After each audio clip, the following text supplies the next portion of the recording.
This is the Para Cave Podcast, proudly brought to you by major sponsor Jack's Pale Ale, exclusively available at Parramatta Eels Club, and co-sponsors Beau Cook from Loan Market, Scott from Brightside Detailing and Ceramics, Shannon Cooney from Glenmore Park Realty, BTZD Clothing, the official clothing partner of the Para Cave Podcast, and the official media partner of the Para Cave Podcast, the Parramatta Times.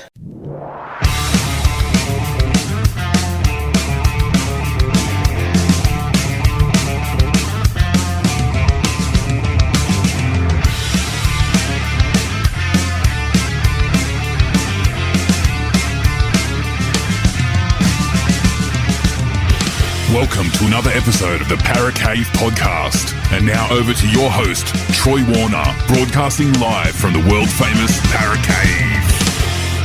And yes, welcome back to another edition of the Para Cave Podcast. Troy Warner here, and it is the interview with a former player or fan episode today. And this week it is a very special episode of the Para Cave Podcast, as my guest today is a former player with the Cronulla Sharks and the Parramatta Eels, who unfortunately tragically had his career cut short due to a head-high tackle and a cyst found on his brain, and that player is Mr. Adam Ritson. Now, this chat with Adam, it's a short chat.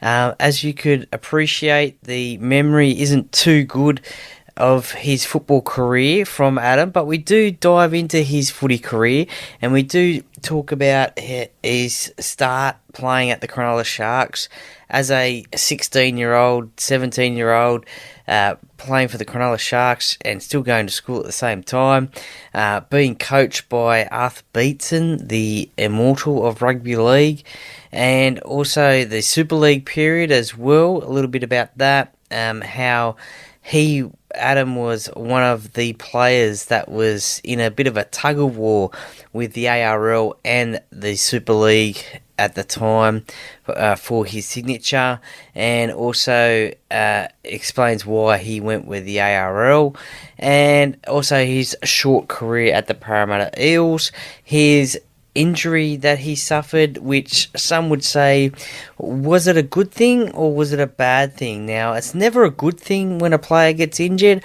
but perhaps this could have been a good thing, because without the high tackle happening, maybe the cyst on the brain might not have ever been found. Adam does talk about that in the podcast as well, about how if it was or wasn't found. So I really appreciate Adam for his time. As I said, it's a shortened podcast this week, but I can appreciate Adam for coming on and talking about his footy career as well, and what he's up to now as well. So I really appreciate that. I noticed that he liked a few of the podcast posts that I put up on Facebook, so I thought I'd message him and ask him if he would like to have a chat, and he said yes, let's organise one. So as I said, I really appreciate Adam for coming on and giving me the time and the chat as well. Special thanks also to Jamie Galea from the band Rough Diamond. Now, you'll hear the music at the start of the podcast and at the end as well, so the intro and the outro. I reckon they both sound great. What are your thoughts?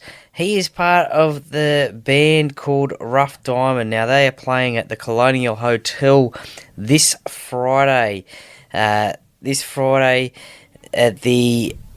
Let me just get the date up, the 9th of June. So this Friday, the 9th of June at 9 p.m, his band, Rough Diamond, will be playing at the Colonial Hotel. So if you're in the Wellington area, New South Wales, check that one out, and you'll hear more of that great music just like you have on the podcast. Now, this would not be at all possible without the help of the sponsors. Major sponsor, Jack's Pale Ale, exclusively available at Parramatta Eels Club. Beau Cook from Loan Market, Scott from Brightside Detailing and Ceramics, Shannon Cooney from Glenmore Park Realty, BTZD Teamwear, the official apparel sponsor of the Paracave podcast, and the Parramatta Times, the official media partner of the Paracave podcast. Now, more details about the sponsors and the Paracave podcast merchandise, which you can purchase now after the chat with Adam. So stay tuned for that info.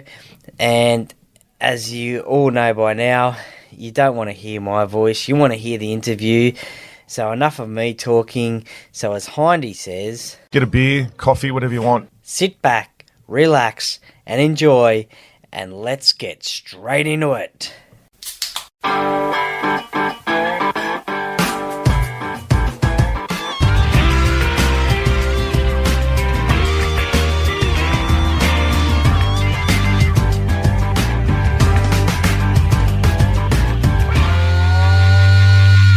Yeah, hello, this is Adam Ritson, former rugby league player for Cronulla and Parramatta. Just about to speak to Troy on the Parramatta podcast. And as you heard from his intro, my guest today on the Paracave podcast is a former professional rugby league player with the Cronulla Sharks and the club that I love, the Parramatta Eels. He was a front row forward who played the game hard and had a lot of potential, was even eyed off as a potential Superleague player. That's how much his talents were noticed. Debuted in first grade at 16 years of age. A remarkable thing to do, nothing that you could do these days. But anyway, let's get into the chat. Welcome to the Paracave podcast, Mr. Adam Ritson. Appreciate it, Troy. How are you, mate? Good. Thank you very much for joining me. Really appreciate it. Now, look, if we go back to the start, in your junior days, you grew up in the Sutherland Shire, playing for the Miranda Magpies. Was rugby league always something that you wanted to take up as possibly a career? Yeah, well, back then you just wanted to play football with your mates, and you always dreamed of playing first grade football one day. And in those junior days, you made the Australian Schoolboys team in 1993. There's a couple of handy names in that side that come to notice, Solomon Hamono and Anthony Mundine. What was it like to represent Australia in a Schoolboys team? Yeah, it was, obviously an honour to play anything for Australia. And there were a lot of talented players in the side, as you say. And then I guess that projected you into the notice of the Cronulla side. How did you end up in the Cronulla grades?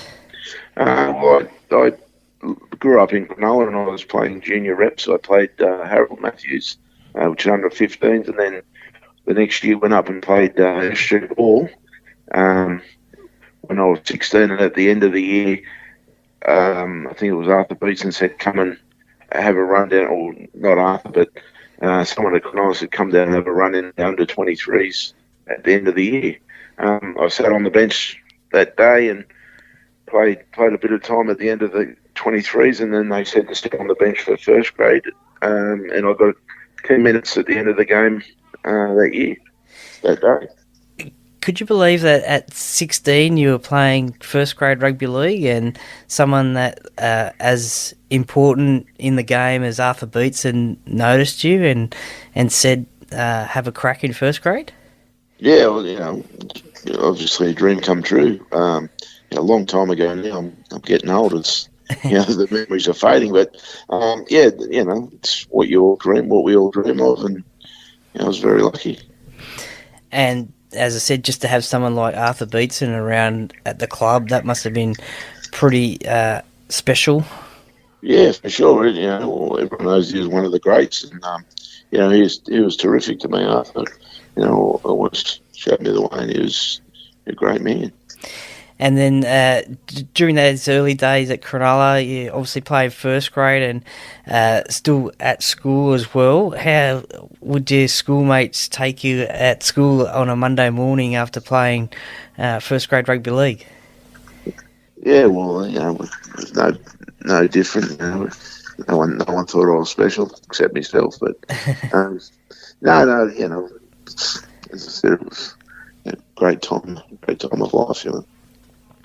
And then the Superleague war came knocking on its door in 1995, and there was a little bit of a tug-of-war for your services. What sort of a time was the Superleague war for you like? Yeah, well, it was amazing. We went away to Perth, I think it was. And, everyone's on $5,000 contracts, and they got us all into the room. They said, "Listen, you sign now, you're going to." I can't, as I said, my memory's not great. Yep. I think it was a $50,000. $5,000 sign. I've got no idea. But, the money that was bandied around, we thinking, how good's this? Then all of a sudden, get back to Sydney and all of the RUPs and NRLs signing people and Superleague, and it was an amazing time. Yeah, definitely. I mean, being a young man in first grade, it would have been pretty hectic. I could imagine trying to make a decision whether to stay at Cronulla, who ended up with Superleague, or sign with the ARL. Yeah, well, as you say, Cronulla. I was at Cronulla and they signed Superleague, so the majority of the blokes I played with went to Superleague, and I think it was just me and Aaron Raper and maybe a couple of the younger blokes that stayed with the NRL. And was there something behind that decision to stay with the ARL? Excuse me. Well, no. Well, they got us together late at night, and being a young bloke, I wanted to speak to my manager before I made any decisions. Yep. I remember they got us into the room and they said, we kind of want you to sign, and I said, listen, I want to speak to my manager. And anyway, I couldn't get in contact with him at the time, but my father was speaking to the different people, and the Super League will end up saying, he said, bring the check back by 10 o'clock Monday morning, you're kind of free to go. Okay. And then when I got back, my manager organised to meet Jamie Packer, and we went from the airport to see Jamie Packer, and things started rolling there. And there was a lot of ARL clubs after your services, and you agreed to sign with the Parramatta Eels for 1996. Who were the other clubs that were after you, and what made you decide to go for Parramatta? Well, it's funny. Ever since I've grown up, I've been a Parramatta supporter. Okay. And it had a lot to do with when I started watching. They were obviously winning, and at school, some blokes supported Canberra, and others of us were Parramatta supporters. And it was, strange that I ended up there, but that's kind of what happened. Who were your favourite Parramatta players growing up? Oh, I used to love, Sterling and Price and Steve Eller and Mick Cronin, all the great players back then. Yeah, it certainly was a great time for Parramatta in the 80s, but then it must have been a great thrill to play for your childhood team. Yeah, for sure. Like, growing up, you always want to play for Parramatta, and then, as you get older, growing up Cronulla, I'll be playing for Cronulla, and it's just this Super League stuff happened that I did end up going to Parramatta. And at the time, Parramatta, they were sort of in the midst of a rebuilding sort of phase after obviously those 80s premierships and lean times in the 90s, and they signed a fair few players, including yourself and Aaron Raper. But they also had Jim Dimmick, Dean Pay, Jason Smith, Jared McCracken, I think Nathan Barnes, Gary Freeman. I think they were calling, you guys the $9 million team or something like that. There was a big photo on the back page of the paper. Yeah, we're all standing there together, I remember that. Yeah, it was, for us Parramatta fans, seeing those names signed, we sort of thought, it's going to turn the, what do you say, turn the wheel, I guess, and make a difference. But what was it like playing with like those Canterbury 4 players and Gary Freeman? Yeah, that was terrific. Great time of life, and just will come to an end too soon, unfortunately. Well, yeah, unfortunately that was against Canberra, and it was a head-high tackle from John Lomax, who was playing for Canberra at the time. Just that time of your life must have been a really difficult time, not knowing what was happening. Yeah, well, I don't really recall a lot of it, which is probably for the best. But apparently I spent a lot of time in hospital. But my parents and my family and friends were great. They looked after me, and my parents helped me nurse me back to health, kind of thing. And Parramatta were fantastic. They sorted out all the financial things, and things turned out not too bad. Was it? Obviously, it would have been a really disappointing time when you were told that you weren't able to play rugby league anymore. Yeah, well, I as I said, my memory's not around that time. Not too great. I couldn't tell you when they said I couldn't play. That's all ties in together kind of thing. But what do you do when you just got to play the hand you're dealt, as they say? Yeah, that's true. It's certainly at a young age, it probably wouldn't have been the thing that you would have liked to have heard. Do you think, in a way, the tackle was probably, obviously it was a good thing and a bad thing? Because do you think it was a good thing because then maybe the brain cyst wouldn't have been identified at all? Well, there's different views there. Like, people have written to me, and you can have this same cyst and you can live your life without a problem. It was only that when they discovered it was there that they thought they'd go and drain it and be back playing within a certain amount of time. But it was just when I went to the operation, there was different problems, and one thing led to another, and I couldn't play football anymore.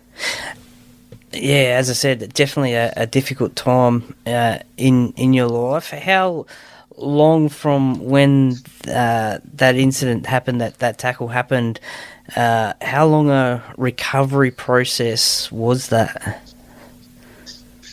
I couldn't tell you exactly, but I'm not 100% sure. I was in hospital for 6 months or longer. As I said, I don't remember anything about it. My parents would probably be able to tell you more stuff, but then I went and was helping out at Parramatta for a while I was getting better, and I used to work with Noel Cleal, and we used to float around, so they were pretty good times. So then after the hospital stages, you said you worked at Parramatta there. What other sort of things have you been doing since playing football? Yeah, not too much. I've done a bit of bar work here and there, and work at the races now for a bookmaker on the bag. So just trying my best, mate. Just doing what I can. Yeah. Do you watch rugby league these days? And what are your thoughts on the game today? Yeah, I'd say it's a lot faster. They're a lot faster and a lot bigger than they were in my day. Just they run all day. These blokes wouldn't have suited me. Yeah, no, it's certainly a massively different game. Do you like what the NRL have done about their head-high tackles and their HIAs and things like that? Do you like what they've done? Well, I suppose you've got to protect the players. You don't know.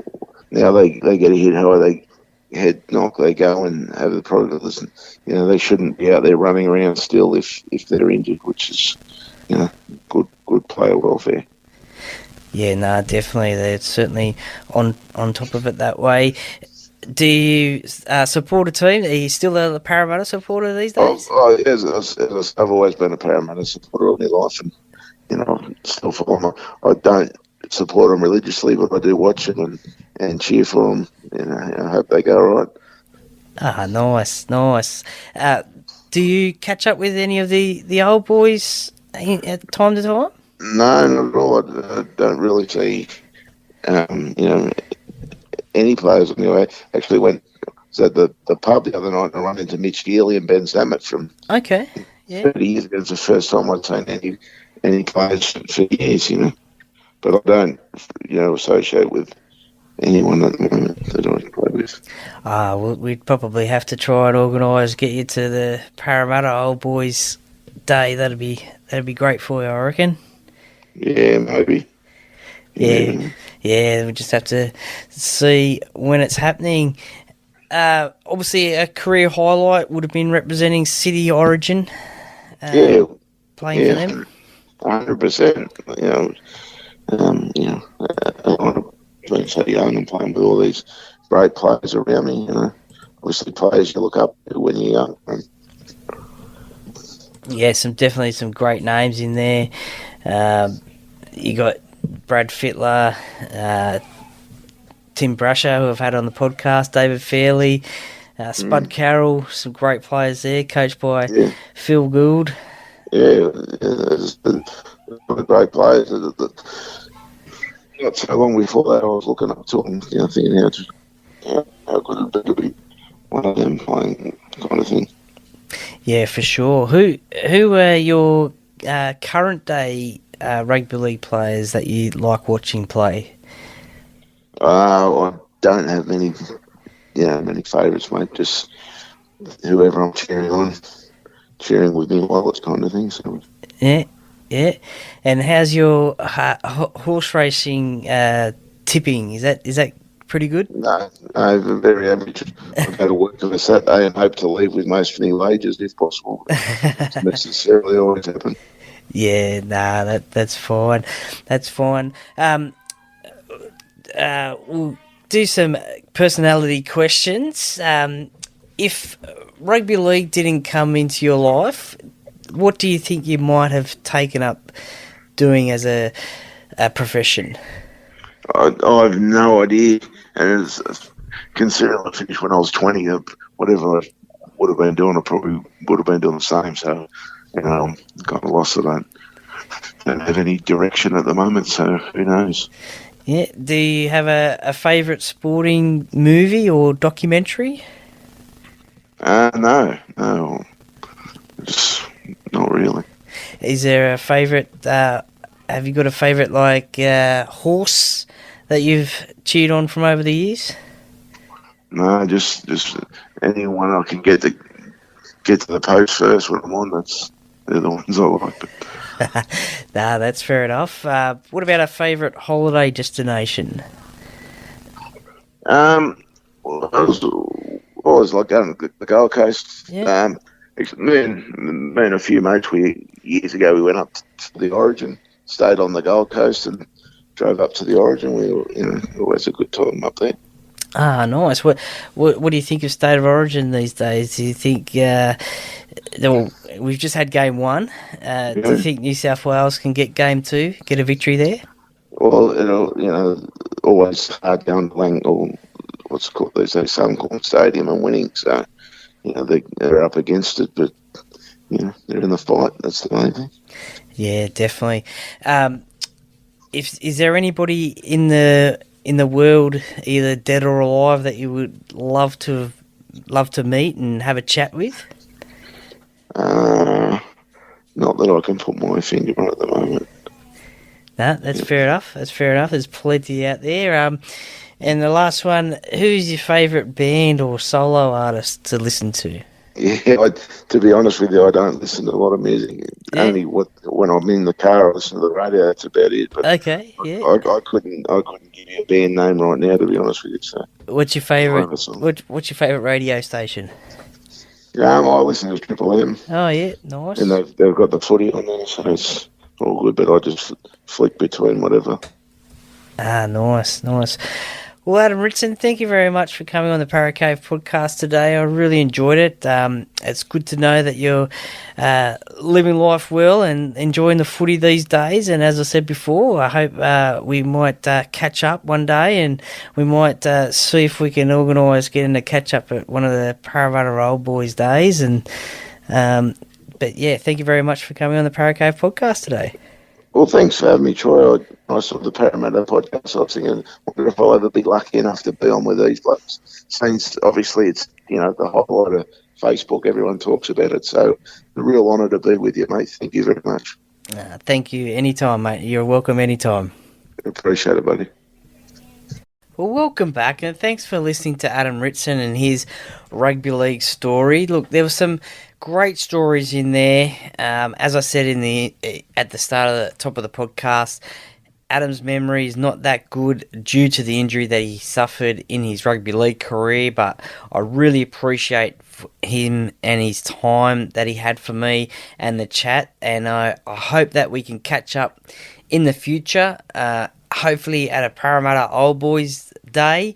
So we'll get in contact and I'll let him know when that is on, and I'm sure it'll be great for Adam to get around his former Parramatta teammates and at the club, as well as the Sharks Old Boys Day as well. If anybody from the Sharks is listening, and I think they may have had their Old Boys Day already this year, but I'm sure that Adam would be most welcomed there as well. Unfortunately, his rugby league career cut short. Had a lot of promise in his rugby league career, represented the Australian Schoolboys, had great thoughts from Arthur Beetson about how good a player he could have been. One of, if not the only or the last player to represent first grade at 16 years of age. So a massive achievement there. So it's just a shame that we didn't get to see the best of Adam Ritson, but I really appreciate his time for coming on the show and having a chat with me. And as I said, hope we catch up in the future. Now, just a quick mention of the podcast sponsors who, without their help, this podcast would not be possible to do. So we have major sponsor Jack's Pale Ale, which is exclusively available to purchase in the club shop at Parramatta Eels Club. It's perfect for that Eels fan or beer lover. So head on into Parramatta Eels Club and grab some Jack's Pale Ale. Beau Cook from Loan Market as well. His contact number is 0401 213 236. Get in contact with him for a free chat and see how he and his team can help you get on top of your home loan and find you that best deal. Really important in this day and age as interest rates are going up. So get in contact with Beau and his team, and I'm sure they could help you get that best deal. Scott from Brightside Detailing and Ceramics. If you want to drive around in the shiniest and cleanest car in town, contact him on 0449 544 086 and let him know that you heard it here on the Parramatta podcast from myself. Shannon Cooney from Glenmore Park Realty.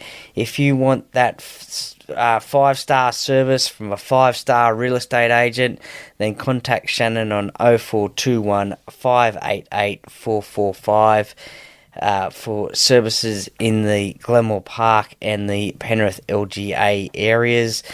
Contact Shannon. He's a great bloke. He'll no doubt give you that 5-star service for sure. Also, BTZD Teamwear. Head to www.btzd.com.au. They've got a huge range of team sportswear. See what they can do for you as well. And the official media partner of the podcast, the Parramatta Times.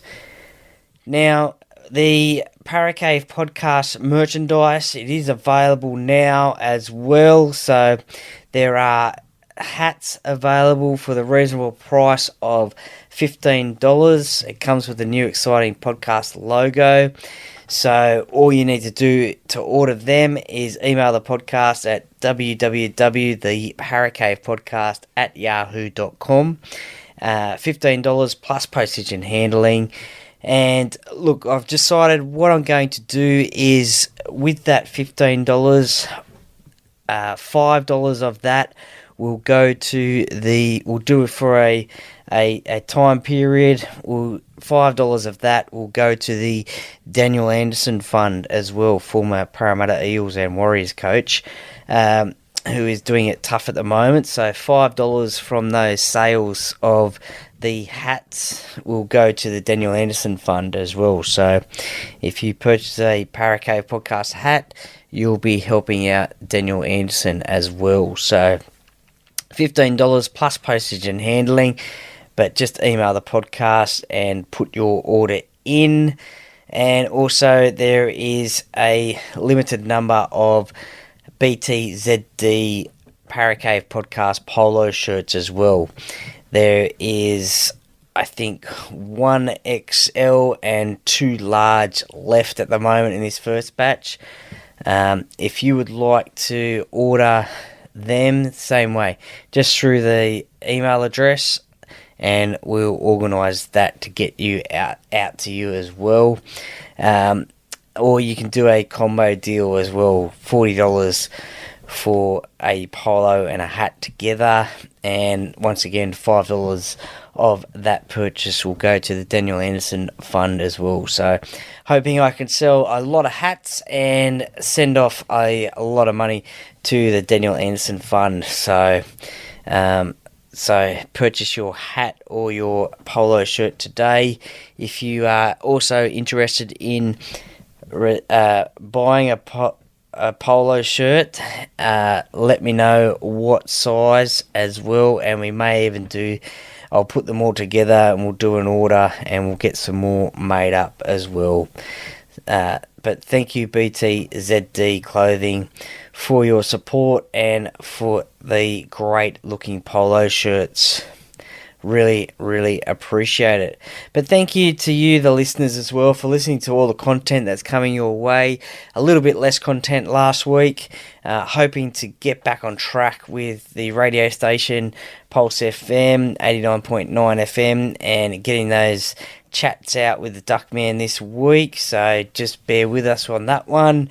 I hope you're really enjoying the extra content each week, but please send me some info on the social media channels or a review on the podcast app that you listen to, and about the content that's coming your way each week on the Paracave podcast. So there's tipping podcasts, there's the radio chats, there's the interviews, there's the Talking Para podcast excerpts as well from time to time.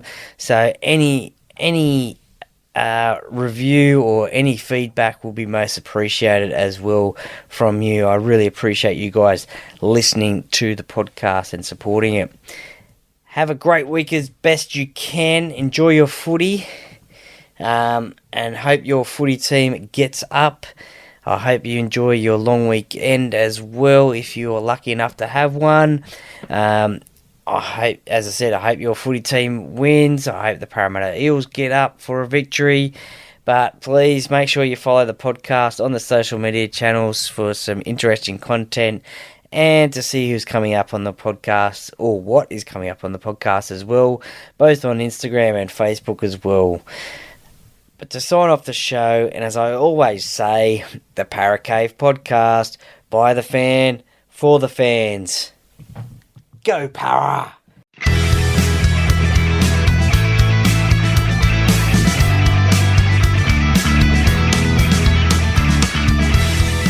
Thank you for listening to another episode of the Paracave Podcast. See you next time.